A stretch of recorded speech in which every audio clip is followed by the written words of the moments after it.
Prof Dini sedikit, mungkin prosentase untuk lahan produktif dan lahan hijau di kota Solo, Solo Raya ini seperti apa sih Prof? Apakah sudah seimbang seperti itu? Karena kan ini hubungannya juga dengan kesuburan, untuk kesuburan kota seperti itu.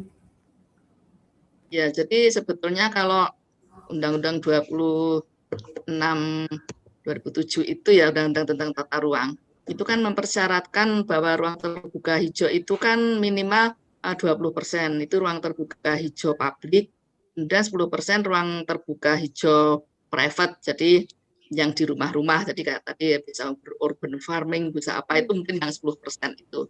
Oke. Ya, jadi lah Solo itu sepertinya sekitar dari 20 itu kalau saya tidak salah angka itu sekitar 11-14%. Jadi sebetulnya juga Solo itu terbatas, ruang terbuka hijaunya itu juga kurang dari yang dipersyaratkan oleh Undang-Undang Tata Ruang. Banyak yang beralih seperti lapangan IPES itu beralih menjadi apa itu apa namanya itu mall ya, menjadi mall itu grosir itu ya.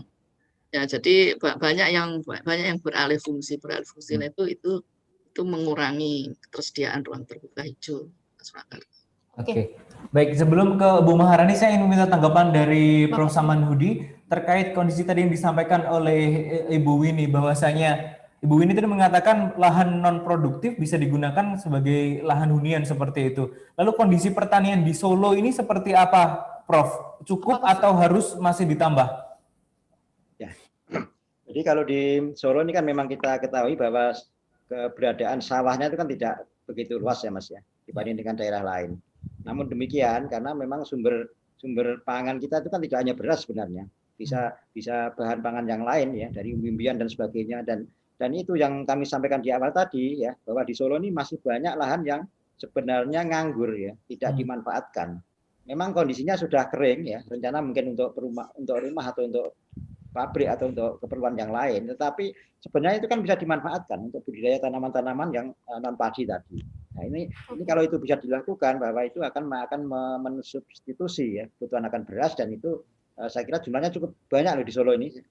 Saya yakin itu banyak orang-orang kaya yang punya lahan luas-luas di sepanjang itu tadi. Nah, selama Triadi, Adi Sucipto, Adi Sumarmo yang saya amati ya, belum di daerah lain yang saya mungkin tidak lewat ya. Nah itu kalau kita kumpulkan ya, luasnya ada berapa itu, kalau kita olah menjadi lahan yang bisa kita manfaatkan untuk budidaya non padi tadi, itu tentu akan memberikan tambahan sumber pangan yang luar biasa. Nah, ini khusus untuk Solo itu seperti itu. Tapi kalau untuk daerah lain kan memang sawahnya cukup luas, jadi nggak masalah. Berarti untuk pembukaan lahan baru sulit dimungkinkan, Prof, hanya untuk memaksimalkan yang ada saja? Ya, yang ada, tapi kan yang ada itu tadi belum dimanfaatkan. Kalau itu kita buka, kita manfaatkan, nah ini yang akan menambah sekian banyak yang tadinya belum ada untuk produk pangannya. Tapi kalau untuk membuka lahan baru sebagai sawah ya bisa di Solo, kan nggak ada lokasi untuk itu. Baik, terima kasih, Prof. Oke, Prof. Ke Ibu bergabung ini, minta maaf tadi ada ya sedikit. Ya. Baik, Bu Maharani, langsung saja. Ini kalau kita membahas mengenai pemukiman, kita pasti juga ada tentang program pemerintah, yaitu dari PUPR, perumahan bersubsidi. Ini mungkin menjadi banyak diperbincangkan seperti itu, Ibu Maharani. Nah, untuk PUPR perumahan bersubsidi ini jika diwujudkan di Solo, yang notabene banyak yang belum mempunyai rumah hingga tinggal di bantaran, ini kalau kita lihat situasi kenyataan, bisakah diwujudkan dengan program ini, Ibu, untuk perumahan subsidi di Solo? Bisa. Jadi gini, menurut PUPR memang kita sudah ada peraturan-peraturannya dan sudah kita capai, yaitu membangun rumah dalam negeri, membawa negeri itu menjadi kebutuhan papan ini terpenuhi.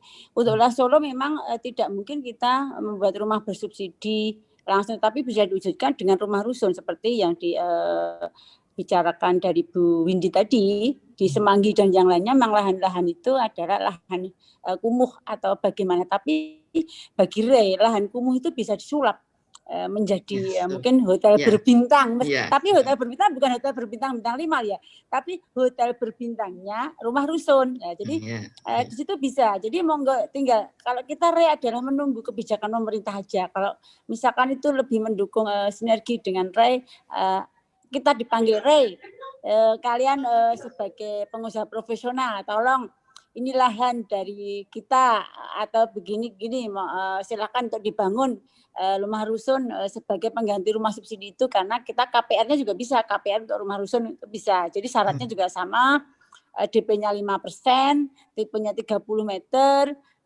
angsurannya juga di bawah 1 juta sekitar 800 nanti juga ada semua. Jadi tinggal kebijakan pemerintah yang akan datang. Jadi kalau saya sebagai RAI itu adalah mendukung kebijakan pemerintah, terutama Bu Windy tadi. Kita dukung. Sudah kompak ya.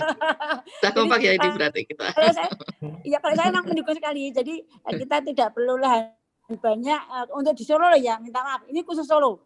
Khusus Solo untuk lahan tidak begitu banyak, kita bisa naik sampai berapa. Yang penting perizinannya kita ada dipermudah. Itu aja dipermudah. Dan untuk lokasi sampah pun akan bisa menjadi hotelnya rumah rusun gitu. Terima kasih sudah nonton. Jangan lupa like, subscribe, dan share ya.